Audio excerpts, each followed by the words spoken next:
آج ہم جانیں گے خدا کا زمین پر کام کرنے کا طریقہ۔ بائبل مقدس کے مطابق خدا کا زمین پر کام کرنے کا طریقہ کار کئی پہلوؤں پر مشتمل ہے۔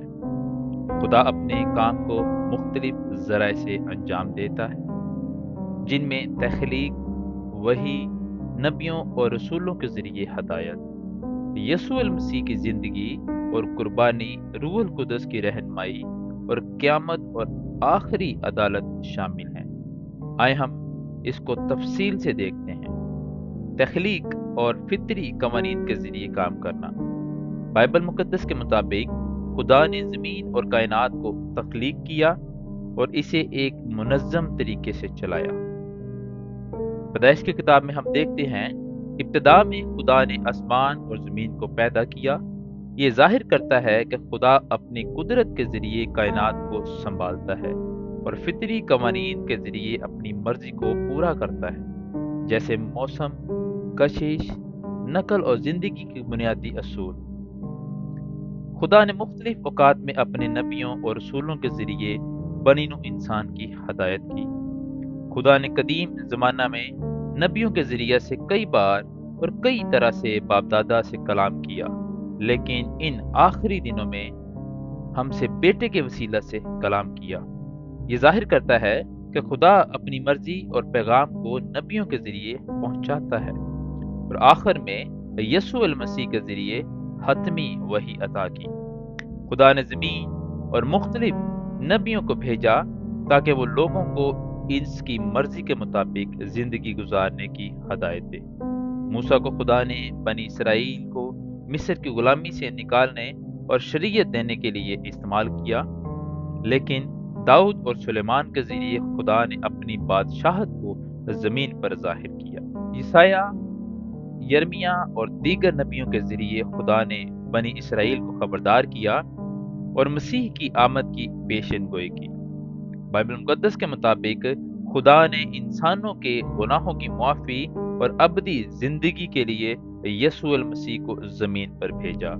یوحنا کی انجیل اس کا 3 باب اور 16 آیت میں لکھا ہے، کیونکہ خدا نے دنیا سے ایسی محبت رکھی کہ اس نے اپنا اکلوتا بیٹا بخش دیا تاکہ جو کوئی اس پر ایمان لائے ہلاک نہ ہو بلکہ ہمیشہ کی زندگی پائے۔ یسوع المسیح نے خدا کے جلال کو ظاہر کیا، معجزات کیے، سچائی کی تعلیم دی، صلیب پر قربانی دی اور مردوں میں سے جی اٹھا تاکہ انسانیت کو خدا کے ساتھ ملایا جائے۔ روح القدس کے ذریعے خدا کا کام کرنا جاری رہتا ہے۔ بائبل مقدس کے مطابق یسوع المسیح کے آسمان پر چلے جانے کے بعد خدا نے روح القدس کو دنیا میں بھیجا تاکہ وہ ایمان والوں کو ہدایت دے اور تقویت بخشے۔ لیکن مددگار یعنی روح القدس، جسے باپ میرے نام سے بھیجے گا، وہ تمہیں سب کچھ سکھائے گا اور جو کچھ میں تم سے کہتا ہوں وہ تمہیں یاد دلائے گا۔ روح القدس ایمانداروں کی رہنمائی کرتا ہے، انہیں تسلی دیتا ہے اور انہیں خدا کے کاموں کے لیے قوت بخشتا ہے۔ بائبل مقدس سکھاتی ہے کہ خدا اپنے کام کو زمین پر انجام دینے کے لیے کلیسیا کو استعمال کرتا ہے۔ کلیسیا وہ لوگ ہیں جو یسوع مسیح پر ایمان رکھتے ہیں اور اس کی پیروی کرتے ہیں۔ متی کی انجیل 28 باب اور اس کی 18 سے 19 آیت میں لکھا ہے، بس تم جاؤ اور سب قوموں کو شاگرد بناؤ اور ان کو باپ، بیٹے اور روح القدس کے نام سے بپتسمہ دو اور ان کو یہ تعلیم دو کہ وہ سب کچھ مانے جو میں نے تمہیں حکم دیا ہے۔ کلیسیا دنیا میں خدا کی بادشاہت کو پھیلانے، غریبوں کی مدد کرنے اور محبت اور انصاف کو فروغ دینے کا کام کرتی ہے۔ بائبل مقدس کے مطابق خدا دنیا کے اختتام پر عدالت کرے گا اور ہر ایک کو اس کے اعمال کے مطابق بدلہ دے گا۔